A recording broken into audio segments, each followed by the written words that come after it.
Here's Chris.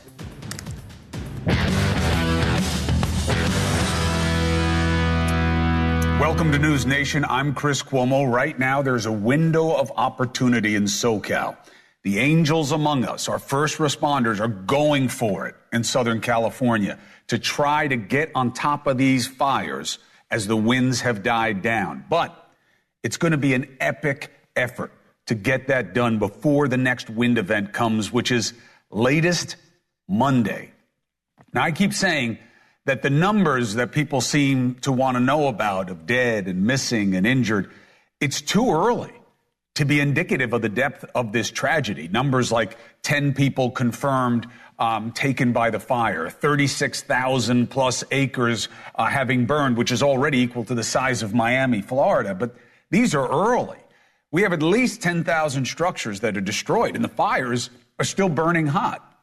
So we're already in the area of the most destructive wildfires in the history of California. Now, in terms of what we're seeing, taking a step back, my producer Ben rightly pointed out that in the worst of times like these, we see who we really are. And yes, that means the good, the bad, and the ugly. The good is easy, starting with our first responders. I've been with them in fires like this in California. And of course, we're all seeing them in real time here at NewsNation, thanks to KTLA. To put it simply, these people leave their own to protect others by running into danger while everyone else runs away. Stories of those affected helping each other and other communities coming in to lend a hand and offering shelter near and far. Amazing. Resources are on the screen right now. We'll put them up. You need help? Or more likely, you know someone who needs help? Visit URL, as Mayor Bass would say.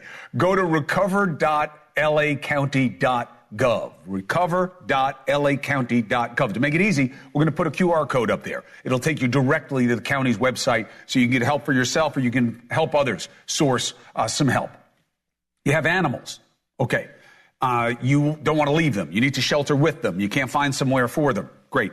There's a number up there, 562-940-6898. There's also a QR code, make it easier with the phone. You know, a QR code, you just put the, we all know, okay.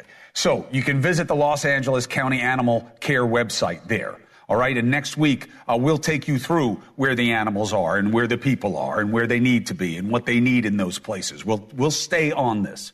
That has to be the collective responsibility here. We can't do what happened in North Carolina, and we have to revisit that as well. So many are reaching out to help, and I hope you keep that energy because, again, you got North Carolina, and the need here is going to be great for months to come. And these efforts, this desire, this is who we are at our best. But there are other sides. There's now a curfew in effect. Why? Because there are those who want to take advantage. Looting, maybe sending false evacuation orders to target homes. To combat this, the National Guard and police have been deployed to protect the evacuated homes. 20 have already been arrested for looting. People on the ground, you catch these guys, swing away. And I hope there's none of this non-prosecution BS with these guys. So there is good and there is bad. But there is also an ugliness that's completely avoidable. Political BS. Nothing escapes the binary battle of party politics anymore. And it happens earlier and uglier with each new dark opportunity, thanks to the outrage machine that is social media. Now, I'll be honest. You can't look at this situation and not think things should have happened differently to prevent this, and that they must change going forward. But to me, it seems the attacks coming in the midst of crisis. How does that help? It makes it seem like the motivation isn't so much to help the people who need it most, at least not right now. It's about political advantage, advancing those interests, not progress in California. You know, it kind of reminds me when we have school shootings and people say, too soon, don't talk about why this person did this, even though the victims' families all want you to. It's too soon. But now we're in the middle of a fire. The guys are literally trying to find an opportunity to fight it. And you're talking about who should resign and this is whose fault and this is what progressives are and this is that. Who's that helping? Except how much buzz you get online. The goal should be to help. This requires us to be our best on all levels. So let's get after it. Where the fight stands tonight. Back with me, CAL FIRE Battalion Chief Brent Pasqua, Los Angeles County District Attorney Nathan Hochman. So we're going to handle the efforts of the angels and those going after the devils who are trying to take, advantage of this situation. Chief, how are the men and women holding up now, going into 80 plus hours of fighting these things? Chris, I was talking to them today. They're doing good, but now that it's starting to set in, the whole process of taking a look around and seeing the devastation, and you can't help but just feel like, we lost in some areas, and we got to tell ourselves, we tried, but it still hurts. We're humans. You take a look around, and we wish we could have done better. We want to do better, and that's the goal here. But I tell the troops, keep your head up. We still have a fight on our hands. Let's keep in the game, stay engaged. Do you have enough people? Do they need food? Is the equipment right? Do you have the resources? Is there anything that we can do to talk to those in power? Everything you just said, we do have. It's been a great outpouring of support from the community. The only one thing I can think of is we had a couple drone incursions that caused us to shut down our aircraft for a time being. It's a blessing we have these aircraft back to help us now that the winds have calmed down. We can't keep shutting them down because of a drone incursion. So please, I ask the public not to fly your drones at this time. You don't think they're targeting the planes. You think they're just up there trying to get footage and they're getting in the way. That's right. I think they just want to see what the whole the whole event from above looks amazing, looks just crazy, right? Unbelievable. And they want to get that. They want to see that. We understand, but right now is not the time. We're still in the fight. Speaking of time, Chief, last thing, and then I'll let you go. And I appreciate you so much. And you've got my number. Anything you guys need, you hit me. I'll get out information, whatever I can do as soon as you ask for it. Thank you. The window of opportunity. How big is it? How much do you think you can get done? How big a deal are the planes in terms of making a difference? I heard they're scooping up that seawater. We were just talking about it yesterday, and of course, you guys are now utilizing it because you have the equipment to do so. That's right. It's making a big difference. I was watching firsthand. We were watching the super scoopers, the VLATs, the very large air tankers were here today, making drops in between houses, protecting houses in the Topanga Canyon area. We can't have those shut down because of these drones. They're too valuable. They're saving people's homes. So the air assets are amazing. They're helping so much with our troops on the ground.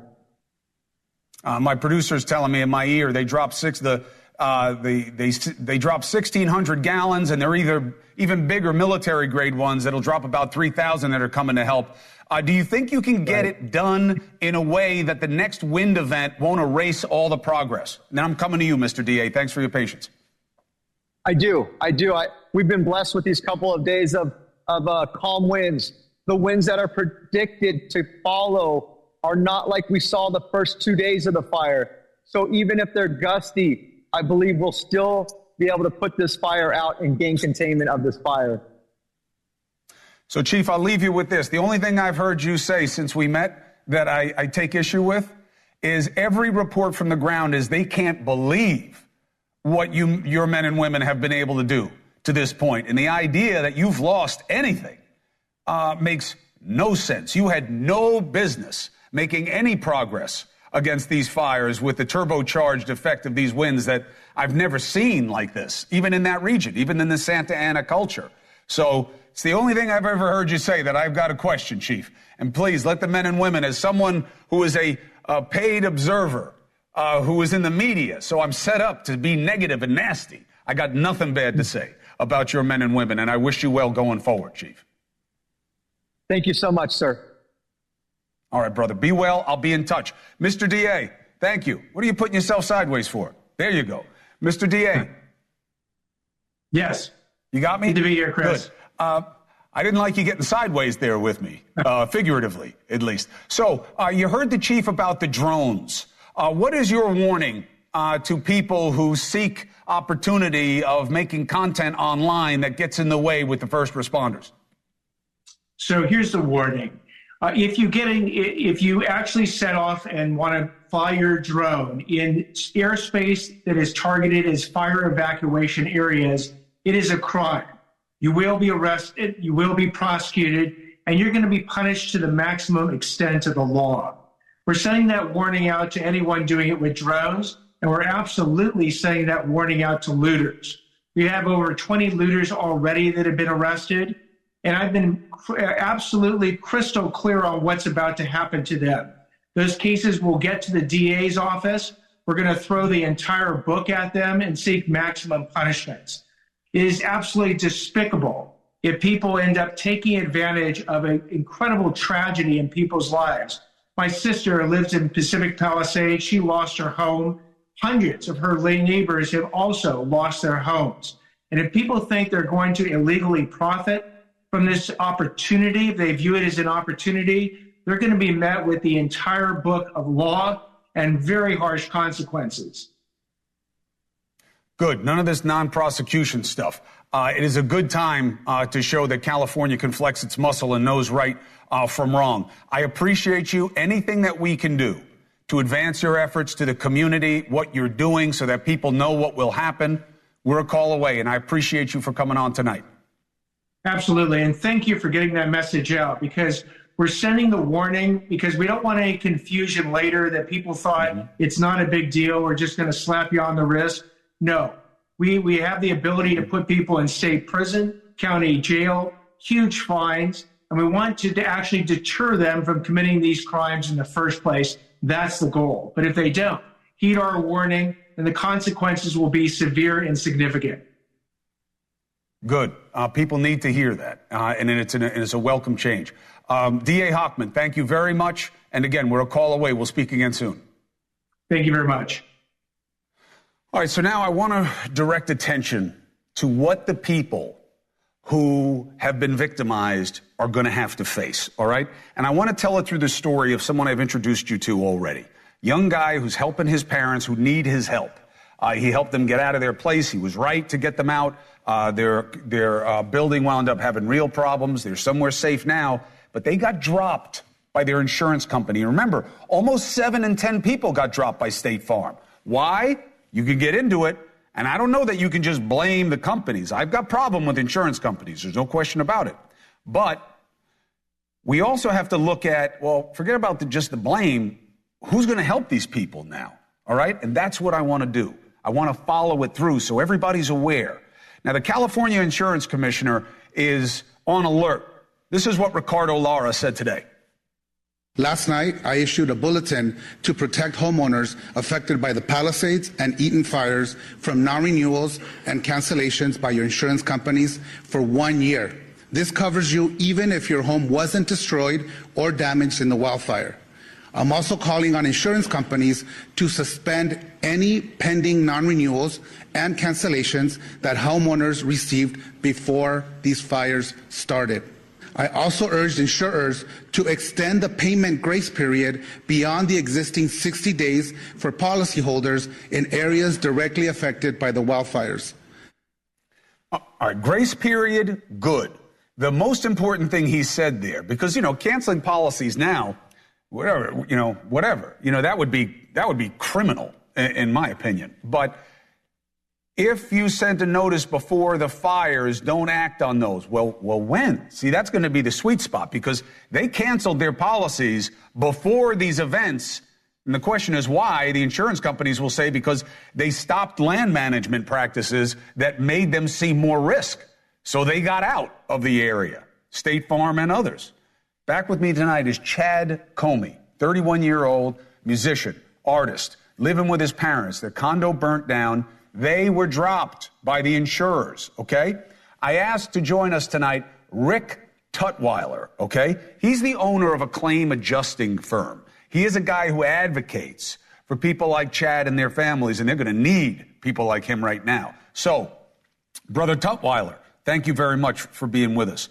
Mr. Comey, how are your parents doing? How are you doing? And how are you guys coping at this time?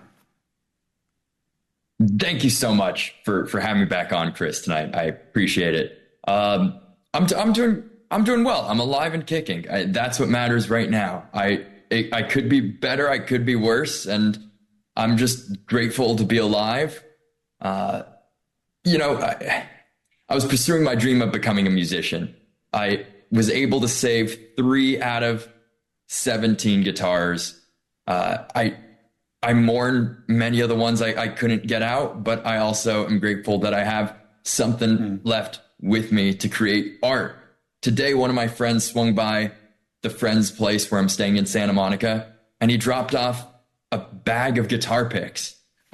Guitar picks, these seemingly, possibly the cheapest item you could ever buy as a guitarist, $3-4 pack of picks. And I can't tell you how elated I was just to receive guitar picks. Hayden Cantwell, he's a real one. He's playing a show tonight in Santa Barbara, and he swung by Santa Monica to drop off guitar picks for me. That's the kind of love I'm receiving from the community. And it's moving me. I'm so grateful. My parents, they're faring. My dad's also a musician. He plays piano. We lost our piano in the fire as well. He still can't fathom how an upright piano just outright burned. The strings. Because it's made of wood. He was asking me today, That's he's like, why. would you see the strings in the wreckage? And then I'm looking up online, what is the melting point of stainless steel, or what alloys blend in with, the strings that make up a piano? And chances are it's all ash. When I scoped it out yesterday, it was all ash. So, Chad, first of all, I want people to know you have a GoFundMe page and that they should check it out if they want to help you. And you wrote some beautiful lines on there. I love one that I've lost my residence, but I haven't lost my resilience. Man, is that a clarion call for so many people in your area of California. Where is the family in terms of savings and ability to rebuild after this? And then I want to get to Rick. My family has no savings. They live off their Social Security income, which paid for their subsistence and the homeowners association fees. That was it. There's nothing. And there's no insurance, right? No insurance. No. We had no insurance. Because you got dropped. So, Rick, you've heard this story, and you're going to hear a lot of them now. So these are people who, as you're hearing, would check to check. They got dropped by State Farm. As far as Chad has been able to tell me, they didn't get alerted by the state or their agent or anybody about the emergency fund that you can file for minimal state assistance. You know what the program's called, like Flint or something like that. It begins with an F. What can you do for families like Chad's? Well, first of all, thanks for having me back. And prayers to the entire community and all the lives lost and first responders. I mean, just this is a tremendous deal. But for Chad and folks, others like him, yes, this has sadly been the recurring theme, not only in California, but also in Florida and other states where folks are getting dropped. And here we have disasters and there's nowhere to turn to, seemingly. Now, to report some good news for some people, this is a manageable event. I'm hearing from, some very top people who have been around since the very beginning that this is, insurance companies have the money to cover these claims for the people who do have insurance coverage. For folks like Chad and others, there will be other assistance and means and ways to potentially go and submit for grants and potentially recover and help. That's what happened in Florida after, the Helene and Milton and Debbie and everything.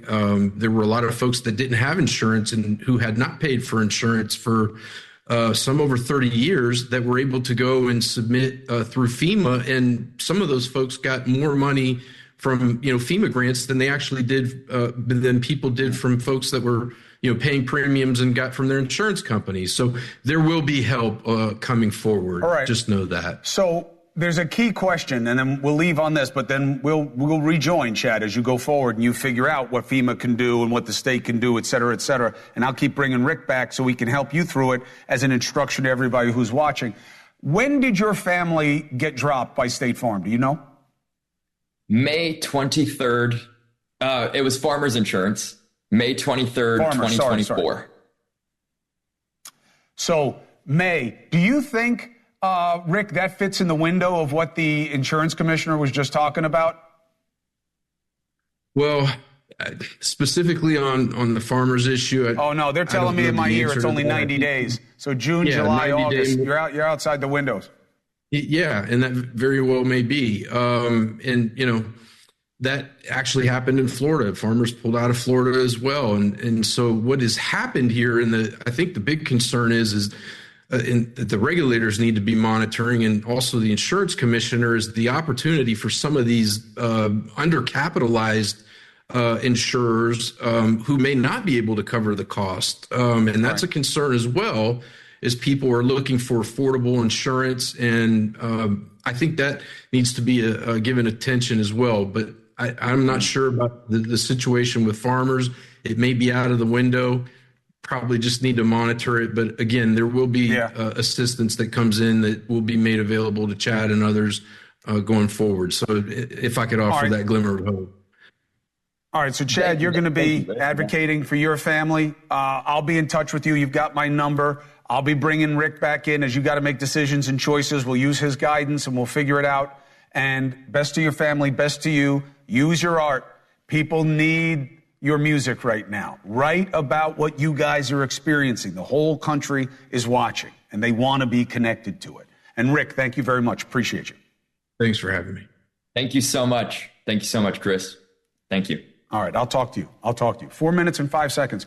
Coming up, we're going to start looking now critically at how did we get here and what has to happen, okay? Two of the most outspoken since the fires broke out. One of them, independent journalist Michael Schellenberger, says he can tell you why this got to where it is and what has to change, okay? Joins me next. And podcaster, comedian, coming to see one of his biggest fans, Adam Carolla, says he believes the politics here matter, and he believes that things are going to change because of what's happening there right now. And you got to hear what happened to him. He's not just talking about a situation, he's living it.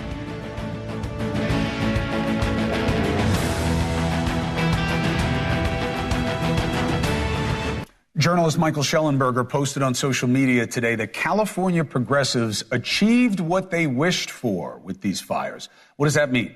Joining me now is a man Time magazine called a hero of the environment, the founder and president of Environmental Progress, Michael Schellenberger. Good to see you. What'd you mean? Chris. Well, look, the evidence is coming out more and more. It doesn't look good. You had on January 2nd, the National Weather Service warned of extreme fire conditions. To drive home the point, the next day they held a briefing in Los Angeles. The day after that, the mayor of Los Angeles, Karen Bass, flew to Ghana on a junket. It took until yesterday for Governor Gavin Newsom to call out the National Guard. They should have called out the National Guard a week ago at a minimum. They could have had planes and helicopters circling around the area, ready to douse any fires. But beyond that, Chris, they really should have had 2 to 3 times more reservoirs. We now know that the reservoir that was in the Pacific Palisades, right near one of the worst fires, was empty. It hadn't been refilled. So what you're seeing here is a group of politicians that have been heavily focused on things like DEI, on things like climate change, on homelessness policies that ended up increasing homelessness. We now think one of the fires at least was started by the homeless. So you've got a set of folks that have been saying Western civilization is doomed, that it's not sustainable, and that we're suffering from the sins of indigenous genocide and slavery, and they haven't been focused on protecting that civilization. Instead, they've been condemning it. I get the criticism of the woke speak, certainly where the homeless is involved. People should look at your book about that. San Francisco, it's called SICKO. It's an amazing treatment of the issue. I don't push back on that.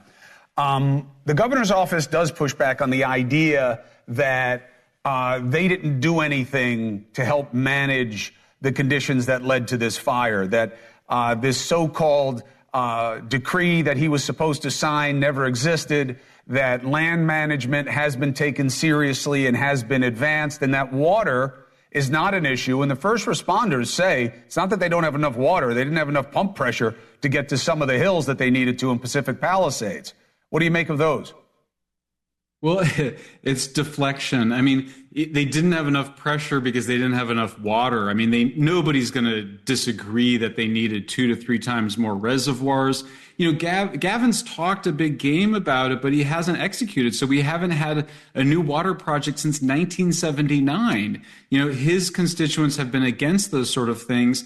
And look, their eye was not on the ball. I spoke to the former chief of staff to former Governor Arnold Schwarzenegger, and they said during fire seasons they would start mobilizing the jets or the planes rather, and the helicopters before there was any fires. They just wanted to get people up in the air and ready to douse those fires. There's different kinds of fires. These are the brush fires along the coast. Those are ignition-driven fires. It's actually less about the woody debris.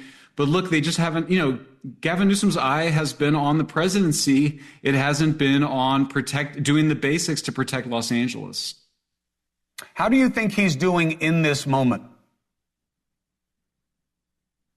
I'm sorry, what's that, Chris? How do you think he's doing in this moment, right? People measure governors during crises. DeSantis, my brother, Chris Christie, now Newsom. How is he going to be regarded because of his response to this point?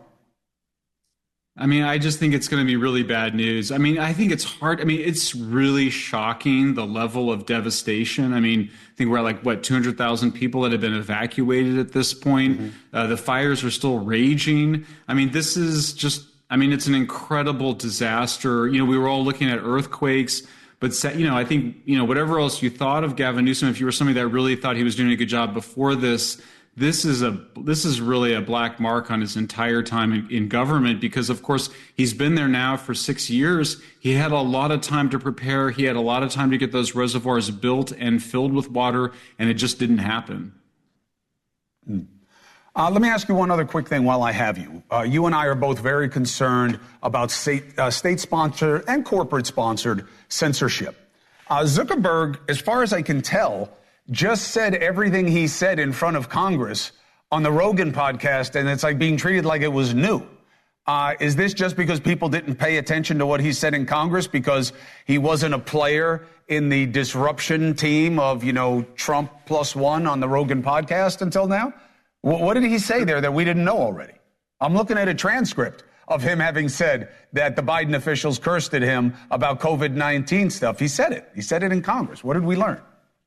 I mean, I think what's happening with Zuckerberg is an amazing story. I mean, there's a big New York Times article out. They interviewed a couple of dozen people that were involved in it. Mark Zuckerberg is taking back control of Facebook. He had lost a lot of the control. He kind of given out to committees, and the employees had exercised all this control. Remember, one of the things that he did is he's moving the content moderation from California to Texas. And he said the reason was the California content moderators were too biased. I mean, the other thing that's interesting is he keeps now he's getting rid of them. Musk. They've had a huge rivalry, and here I think you've seen Zuckerberg watching Musk with some envy that Musk exercises so much control over X. I think Zuckerberg wanted to exercise a similar level of control over Facebook.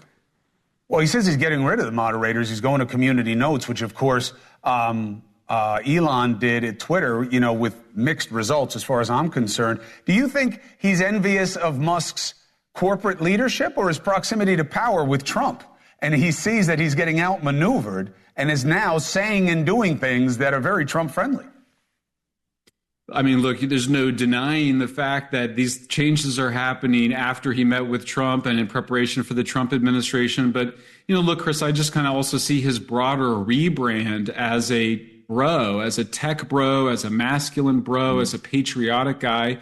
And we, you know, look, America, there's a lot of things that we don't do well. Obviously, disaster prevention being at the top of the list. We don't do healthcare the best. We don't have the best social safety net. We have huge levels of inequality. But boy, one thing that we do and that we're really committed to is free speech. And I just think he looked at his rebrand. He knew it had to be authentic. I do think that the authentic Zuckerberg always was a free speech guy, but he really just got muscled into a pretty sweeping censorship apparatus over the last several years. So I think this is a reversion to the norm. Americans, you know, it's the First Amendment. I mean, it's, you know, and it was, you know, as Hamilton and Madison argued in the Federalist Papers that they didn't need the Bill of Rights in the First Amendment because they already had the Constitution. The Founding Fathers insisted, they said, no, we want to have this as the First Amendment to the Bill of Rights. So free speech, I mean, we get a lot of things wrong in America, but free speech is the one thing that we really want to hold on to. So I think it's a very positive reversion to the mean, and I think it transcends the immediate political moment as well. We'll see, right? The most loaded words, the most loaded words in political thought. We will see, because this is the same guy who banned Trump from the platform after January 6th, and I thought that was a bad call at that time. Michael Schellenberger, thank you very much. You're always a good call. I appreciate you here. To be continued. Have a good weekend. Great to be with you, Chris. All right, 4 minutes and 30 seconds. We go from the intellectual side of this to the emotional side of this. Podcaster, comedian, friend of show, Adam Carolla, almost lost his home in these fires. He is pissed because he says this didn't have to happen. Why? And he says he'll tell you why, and now he believes he knows what happens next. You guys all voted for Karen Bass, the mayor of Los Angeles. You all voted for Gavin Newsom. And now you get what you get. COVID-19. Do you like yourself? Some say that narcissists are in love with themselves, but not really. It's insecurity.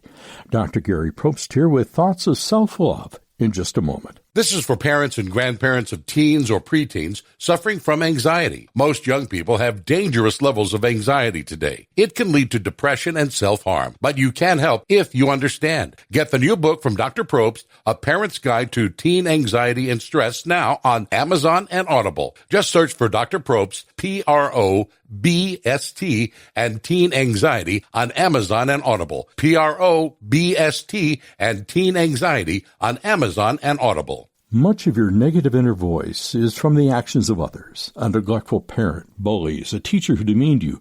It's all the work of other people. It's not you. But that self-doubt can last a lifetime if you don't work to change it. You may feel others have it all together, filled with confidence, but they may be a bundle of insecurity, masquerading and lying to themselves. Most people live in fear. Their mask is constantly slipping, and they are frantic to stop it. You may be an introspective person who absorbs the negative and holds on to it, and that can harm you physically and psychologically. When you are nervous around other people, realize they may be just as nervous as you. Be your genuine self. Take inventory of your good qualities. Say what you mean, don't second guess, and be kind, because most people are just as insecure as you. In sitcoms, when someone has a problem, they just blurt it out and move on. Well, I lost my job and my parakeet is missing. How was your day? But the real world is different. Managing life's challenges can be overwhelming. So, what do? We get support. The Huntsman Mental Health Institute and the Ad Council have mental health resources available for you at loveyourmindtoday.org. That's loveyourmindtoday.org. See how much further you can go when you take care of your mental health. Won't be life-threatening or uncontrolled muscle movements which may be permanent.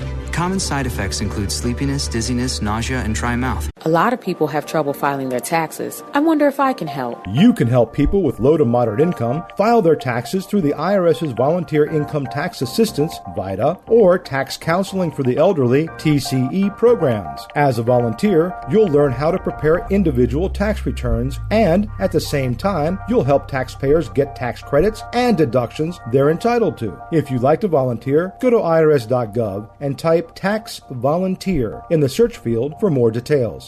Did you know that 9 out of 10 Americans are sick of the divisions in our country? But there's one small step we can take to remember that we're still connected. All over America, strangers with different political views are coming together to talk about their lives, not politics, and discovering they actually have a lot in common. Because even if we don't see eye to eye, we can still talk, heart to heart. So let's talk for a change. Learn more at takeonesmallstep.org. As a busy mom to 4 kids, my to-do list is full. Trying to fit in exercise, eating right, and prioritizing self-care can feel next to impossible. While we can't add more hours to the day, we do have a great resource to help.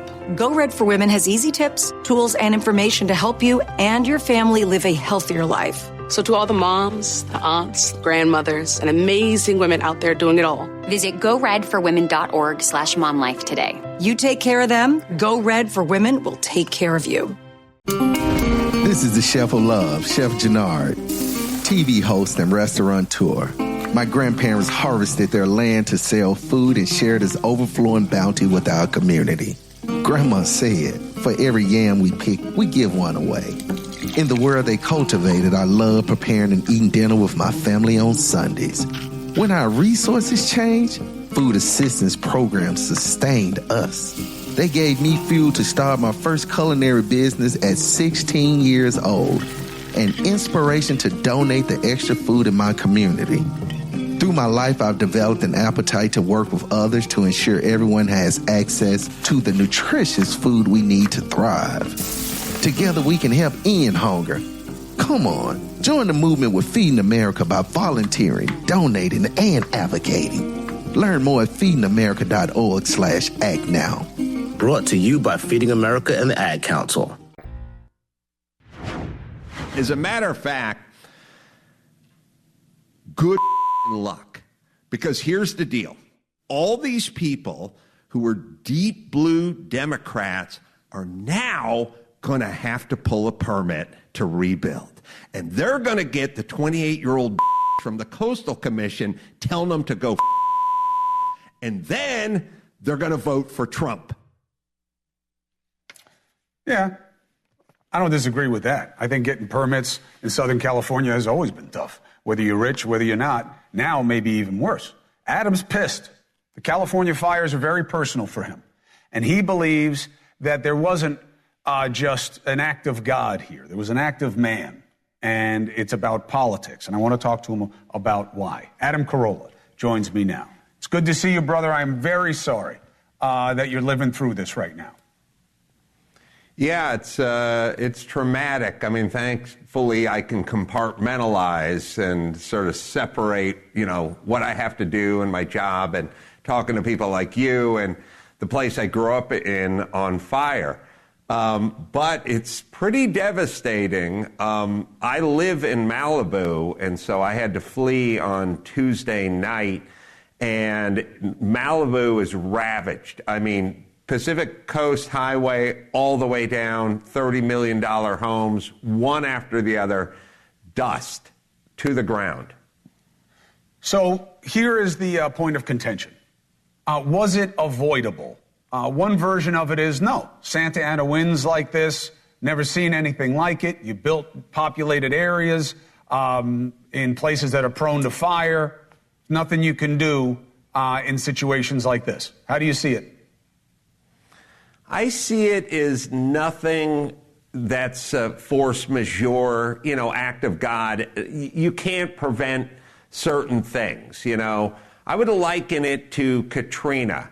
Katrina was a major storm, and the seawalls failed, and New Orleans is below sea level, so it got destroyed. But if we had focused a little more on the seawalls and the Army Corps of Engineers had done their job, then the people in New Orleans would be a lot better off than they ended up being off. So there's the part where there's God and nature, storms, fires, hurricanes, and then there's us. What do we do about it?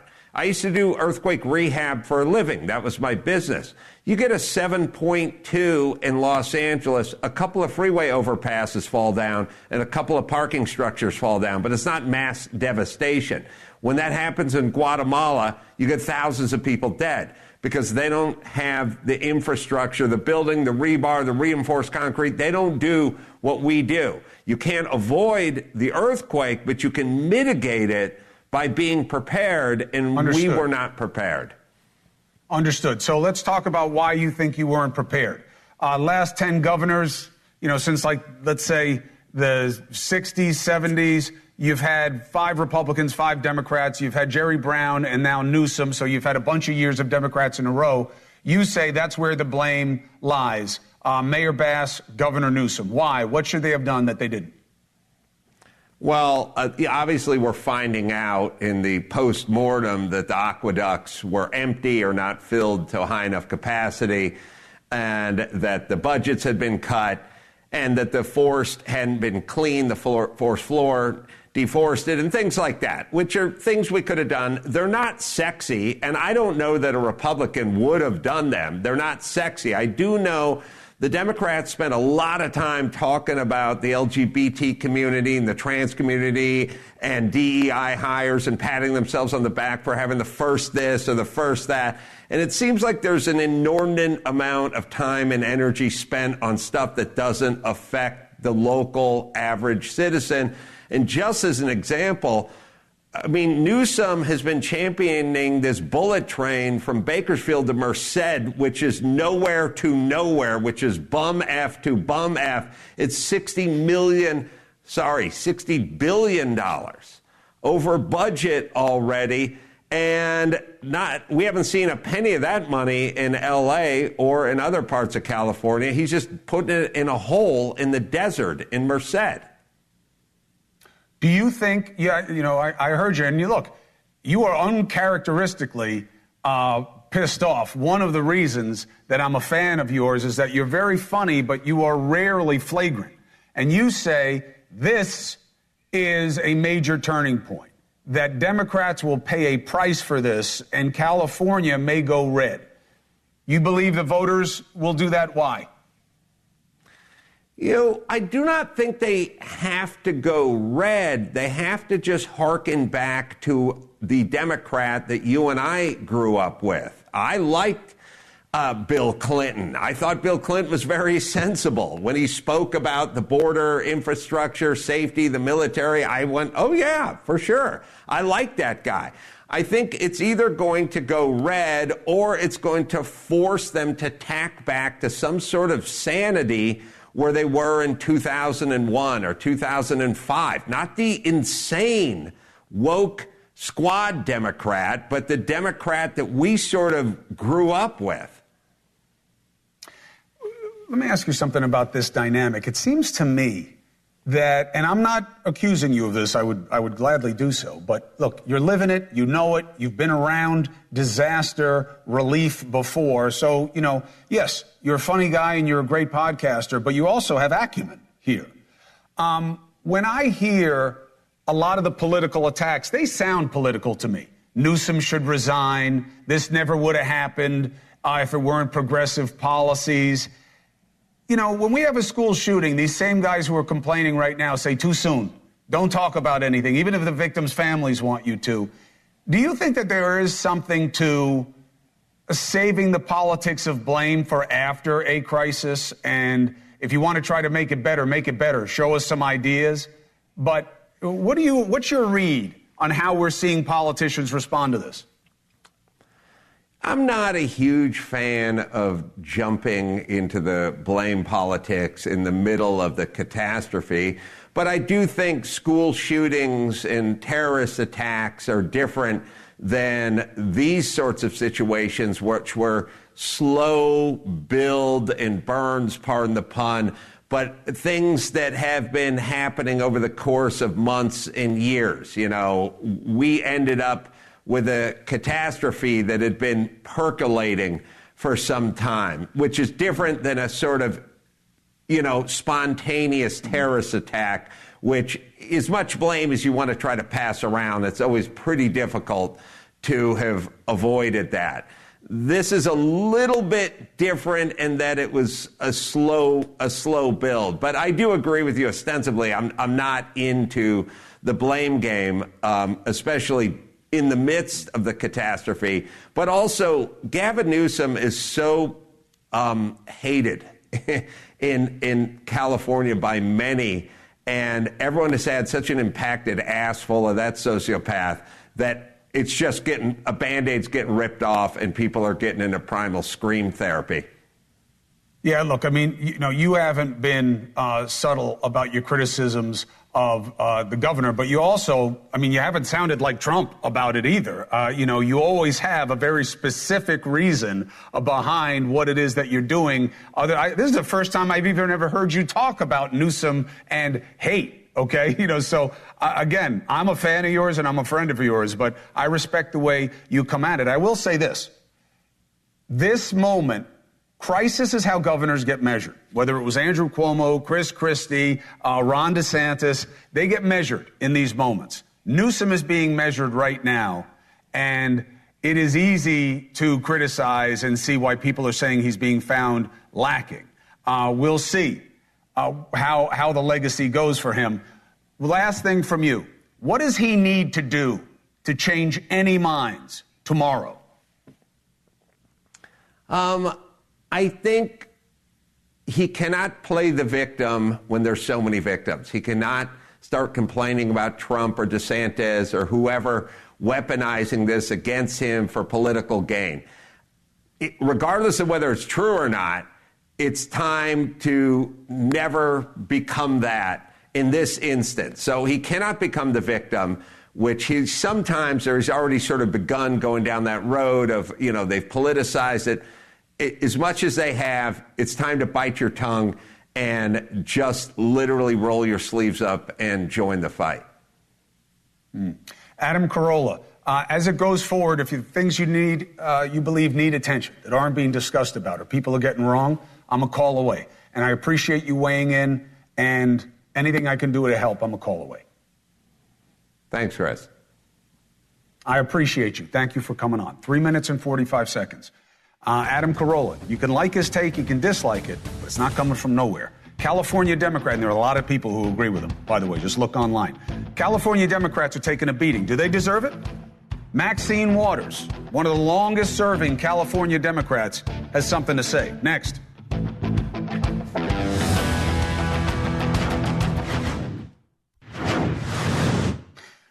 Critical thinking requires food for thought. So at NewsNation, what we do is we lay it out so you can understand the complexity of the sides. These fires are bad. They're on the watch of Democrats. Democrats should be to blame.